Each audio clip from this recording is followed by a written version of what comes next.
Thank you.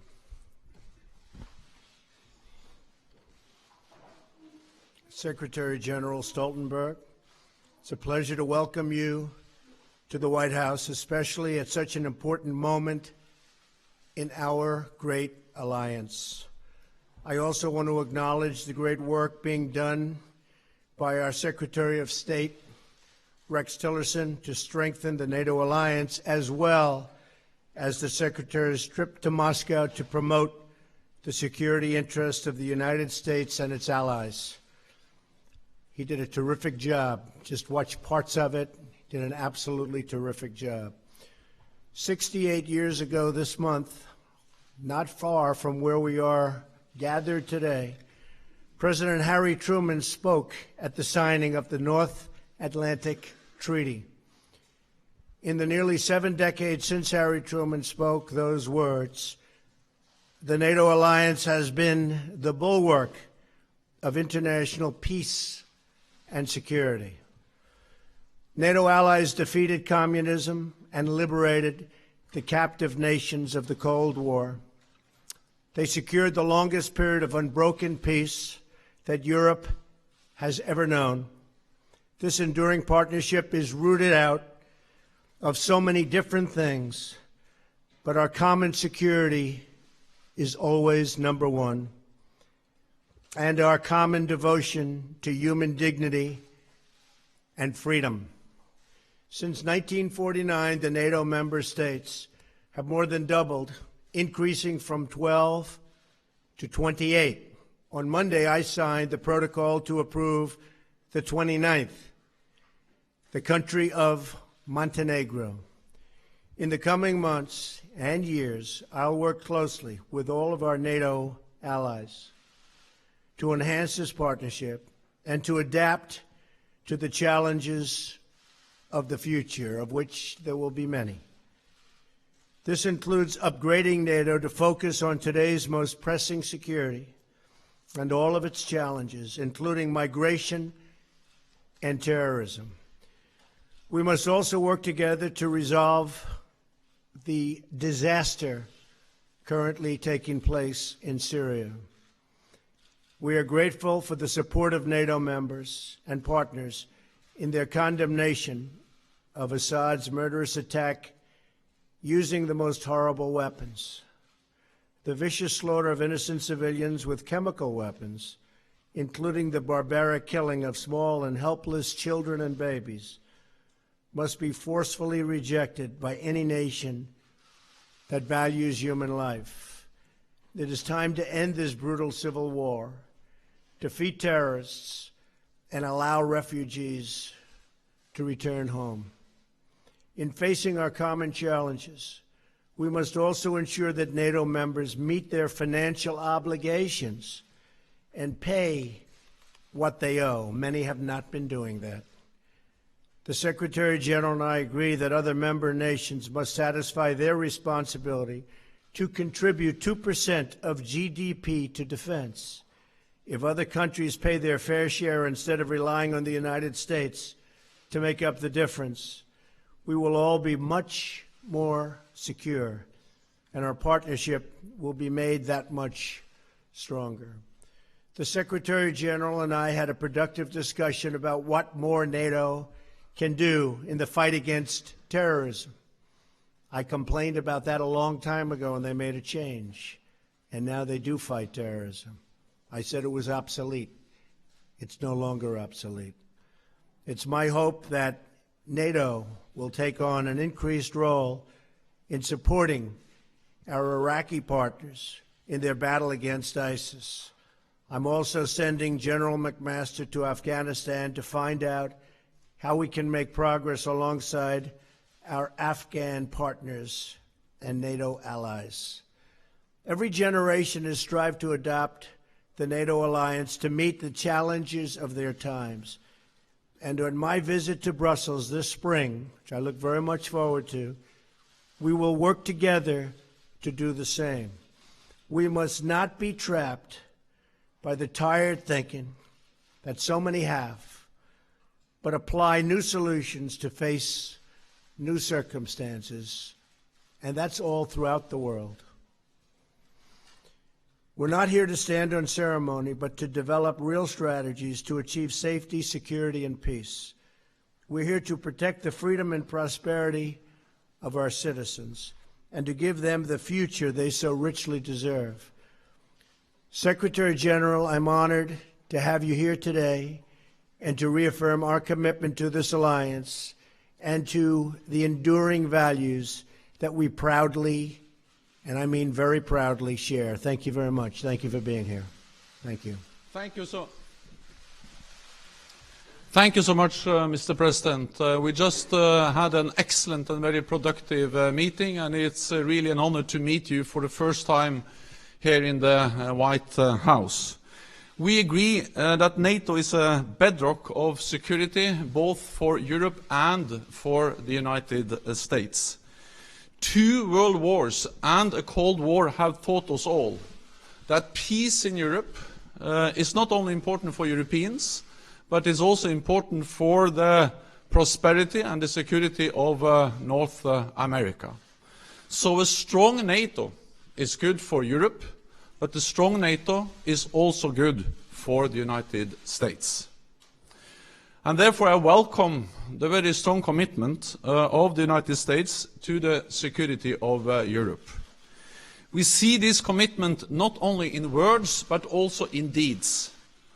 Over the past months, thousands of US troops have been deploying to Europe, a clear demonstration that America stands with allies to protect peace and defend our freedom. And yesterday, you announced the completion of the ratification of Montenegro's membership in NATO, another expression of your strong commitment to Europe and to the transatlantic bond, and we thank you for that. In a more dangerous and more unpredictable world, it is important to have friends and allies. And in NATO, America has the best friends and the best allies in the world. Together, we represent half of the world's economic and military power. No other superpower has ever had such a strategic advantage. This makes the United States stronger and safer. We saw that after the 9/11 attacks on the United States. That was the first time NATO invoked our Article 5, the Collective Defense Clause. Allies sent AWACS surveillance planes to help patrol American skies.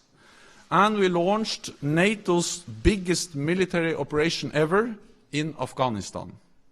Hundreds of thousands of Europeans and Canadian soldiers have served shoulder to shoulder with American troops. More than 1,000 have paid the ultimate price. Earlier today, I laid a wreath at Arlington National Cemetery in tribute to the fallen. It was a deeply moving experience. We owe it to our servicemen and women to preserve the hard-earned gains we have made together in Afghanistan. We were reminded of their sacrifice just this week when a US soldier was killed there fighting ISIL. Our mission in Afghanistan is a major contribution to the fight against international terrorism. NATO plays a key role in many other ways also. All NATO allies are part of the global coalition to counter ISIL.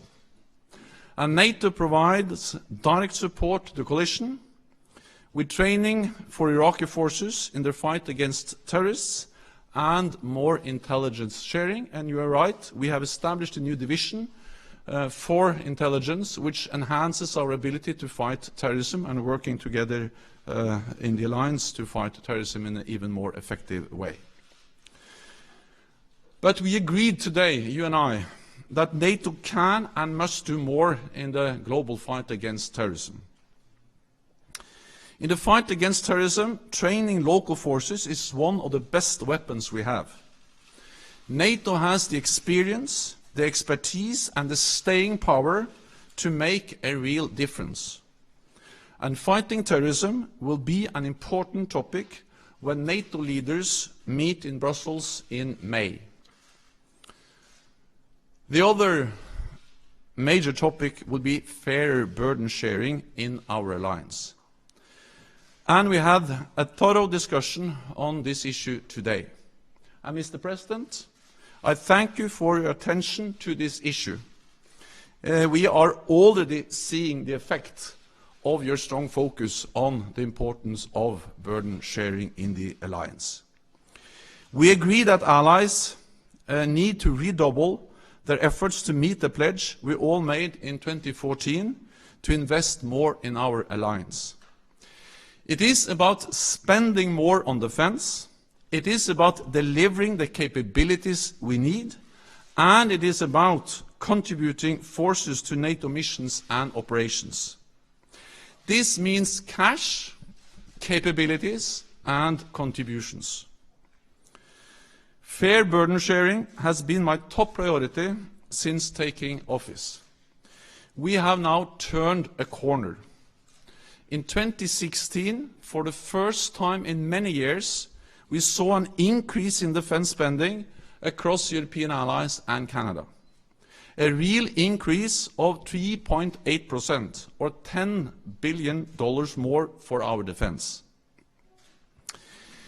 We are now working to keep up the momentum, including by developing national plans outlining how to make good on what we agreed in 2014. We know that we all need to contribute our fair share, because we need to keep our nation safe in a more dangerous world. We discussed many different topics during our meeting today, including the horrendous use of chemical weapons in Syria. Any use of chemical weapons is unacceptable, cannot go unanswered, and those responsible must be held accountable. So, Mr. President, thank you once again. I look forward to working with you to keeping the alliance strong, and I look forward to welcoming you to Brussels in May, when heads of state and government in the alliance meet there to address the challenges and the need to continue to adapt the alliance to a more challenging security environment, and to respond both to the need for fair burden sharing and stepping up our efforts to fight international terrorism. So thank you once again. Thank you very much. Great. Thank you. So we'll have a couple of questions. Jeff Mason. Thank you. Thank you, Mr. President. I'd like to ask you about two topics, if I may. First, has your view of Vladimir Putin changed after what's happened in Syria? And what is the United States prepared to do if he continues to support Assad? And on a separate question, have you made a deal after your chat last night with the President of China about China helping to rein in North Korea? And is that one reason you've decided not to label Beijing a currency manipulator? Well, I'll be speaking to, yeah. You want to go ahead? Go ahead. May I? For the Secretary General, do you believe NATO should continue to bolster its presence along the alliance's eastern border? And are you confident that you have President Trump and the United States support for that? Thank you. I'll be speaking with Rex Tillerson in a little while, calling in. I think he had a very successful meeting in Russia. We'll see. We'll see the end result, which will be in a long period of time, perhaps. But the end result is what's most important, not just talk. And I think that based on everything I'm hearing, things went pretty well, maybe better than anticipated. It would be wonderful, as we were discussing just a little while ago, if NATO and our country could get along with Russia. Right now, we're not getting along with Russia at all. We may be at an all-time low in terms of relationship with Russia. This is built for a long period of time. But we're going to see what happens. Putin is the leader of Russia. Russia's a strong country. We're a very, very strong country. We're going to see how that all works out. Last night, separately, I spoke with a man that I've gotten to know. I don't know Putin, but I do know this gentleman. I've spent a lot of time with him over the last 2 days, and he is the president of China. You were there, most of you were there, and it was quite an interesting period of time. President Xi wants to do the right thing. We had a very good bonding. I think we had a very good chemistry together. I think he wants to help us with North Korea. We talk trade, we talk a lot of things, and I said the way you're going to make a good trade deal is to help us with North Korea. Otherwise, we're just going to go it alone. That'll be all right, too. But going it alone means going it with lots of other nations. But I was very impressed with President Xi, and I think he means well, and I think he wants to help. We'll see whether or not he does.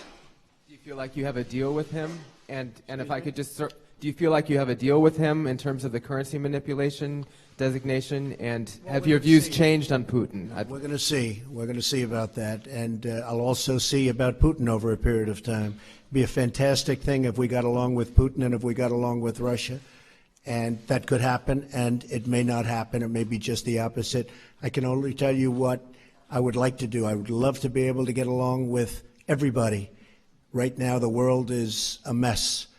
But I think by the time we finish, I think it's going to be a lot better place to live. And I can tell you that, speaking for myself, by the time I'm finished, it's going to be a lot better place to live in, because right now it's nasty. NATO is in the process of implementing the biggest reinforcement of our collective defense since the end of the Cold War, and one element of that is to increase our military presence in the eastern part of the alliance. And we are now deploying 4 battle groups to the 3 Baltic countries and Poland, and there will also be more US forces in that part of Europe, and this is the first time in many, many years that we see an increase in the military presence of the United States in Europe. So we are increasing our presence, and we are also increasing the readiness and the preparedness of our forces so we can quickly reinforce if needed. We consider the presence we will have when the 4 battle groups are in place as sufficient given the current security situation in Europe. But of course we will assess the situation and follow the developments very closely. The message from NATO is that what we do is proportionate, it is defensive, and we don't want a new Cold War, we don't want a new arms race. And actually we strongly believe that there is no contradiction between a strong NATO, a credible deterrence and defense, and political dialogue with Russia. I actually believe that the precondition for a political dialogue with Russia is that we are strong and that we are united. But based on that, we can talk to Russia because Russia is our neighbor, Russia is there to stay, so we have to find ways to manage our relationship with Russia. And I am absolutely certain that the United States supports this approach, partly because the United States is contributing with forces to our enhanced presence in the eastern part of the alliance and also in the southeast of the alliance in Romania. And the United States and the President has clearly expressed that they want dialogue with Russia, but based on unity and strength in the alliance. Then the next question is from John Sopel.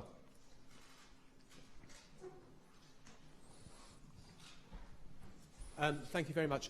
Secretary General, how long do you think it will take you to persuade the other European countries to burden share?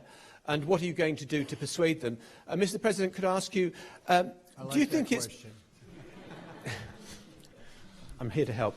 And Mr. President, do you think it's conceivable, what's your instinct, was it possible that Syrian forces could have launched that attack in Idlib last week without the Russians knowing? And have you been disappointed, surprised by Vladimir Putin's reaction since then? Thank you very much. I think it's certainly possible. I think it's probably unlikely. And I know they're doing investigations into that right now. I would like to think that they didn't know, but certainly they could have. They were there. So we'll find out. General Mattis is looking into it with the entire Pentagon group that does that kind of work. So it was very disappointing to see. It's disappointing no matter who does it, but when you get into the gases, especially that form, it's vicious and violent, and everybody in this room saw it all too many times over the last 3 or 4 days. Young children dying, babies dying, fathers holding children in their arms that were dead children. There can't be a worse sight, and it shouldn't be allowed. That's a butcher. That's a butcher. So I felt we had to do something about it. I have absolutely no doubt we did the right thing, and it was very, very successfully done, as you well know. Thank you. On defense spending and burden sharing, that has been my top priority. I have raised it in all my meetings in all capitals I have listed with prime ministers, presidents, minister of finance, and of course also defense and foreign ministers. And I expect, of course, all allies to make good on what they decided back in 2014. And the very strong and clear message from President Trump has been very helpful. So now we see that things are starting to move in the right direction. For the first time after many, many years of decline in defense spending, we now see an increase in defense spending across Europe and Canada. So they have started to move in the right direction. 3.8% real increase in defense spending across Europe and Canada is a significant step in the right direction. It's not enough. We still have a long way to go, but at least they have turned the corner. European allies have turned the corner. Instead of reducing defense spending, they have started to increase defense spending. Then I think it is important to remember that this is something the Europeans do because they know that this is in their own security interest. It is in their interest to invest more in European defense because the world has become more dangerous. Many European allies, of course, or all European allies, reduced defense spending after the end of the Cold War because then tensions went down. But if you are decreasing defense spending when tensions are going down, then you have to be able to increase the defense spending when tensions are going up. And now they are going up. So we have still a long way to go, but I'm encouraged by the fact that we have started to move in the right direction. And last year there were 5 allies spending 2%. This year Romania has declared that they will reach 2%. Next year Latvia and Lithuania will also reach 2%. So we'll go from 5 to 8. Which is at least going in the right direction, but still we have some work to do.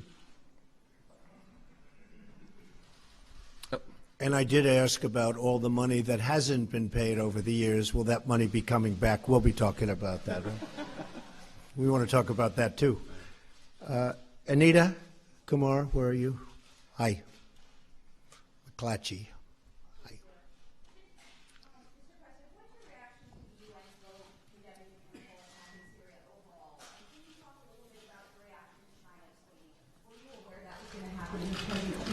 About that, give you a heads up, and how does that affect your relationship? We did talk last night. I think it's wonderful that they abstained. As you know, very few people expected that. No, I was not surprised that China did abstain. Very, very few people thought that that was going to happen. So we're honored by the vote. That's the vote that should have taken place. Secretary General, you talked a little bit about Moscow, about Russia. How do you counter their aggression in general? They've been interfering in recent democratic elections. How do you counter Moscow's power? The most important thing is to have a strong alliance, to stay united and be firm and predictable in our approach to Russia. And that means that we have to invest in our collective defense. That's exactly what we are doing. Deploy more troops in the eastern part of the alliance, increase the readiness of our forces, and increase defense spending. And I welcome the very strong message from President Trump on the importance of increased defense spending. We have started to do this, so we are implementing the biggest reinforcement of our collective defense since the end of the Cold War, providing credible deterrence. But at the same time, we have to find ways to engage with Russia, to talk with Russia. Because Russia will not go away. Russia will be our biggest neighbor, and we have to find ways to live with them and to try to avoid a new Cold War, a new arms race. And that's exactly why I am very much in favor of what we call the dual-track approach to Russia. And as a former Norwegian politician, I have the experience to work with Russians because Norway is bordering Russia. And Norway was able, even during the Cold War, to develop, I would call it a pragmatic working relationship with Russia. Cooperating with them on energy, on border issues, on environment, on fishery, and also in military affairs. And that was not despite our membership in NATO, but it was because of our membership in NATO. Because NATO provided the strength, the predictability, the platform for a small country to have a political dialogue with Russia. So I strongly believe that the only way to deter Russia is to be strong, but the only way to avoid a new Cold War, avoid a new arms race, and avoid increasing tensions is to continue to engage Russia in a political dialogue and to make sure that what we do is defensive and proportionate in response to a more assertive Russia. Okay. Then I give the floor to Tove Bjørgaas.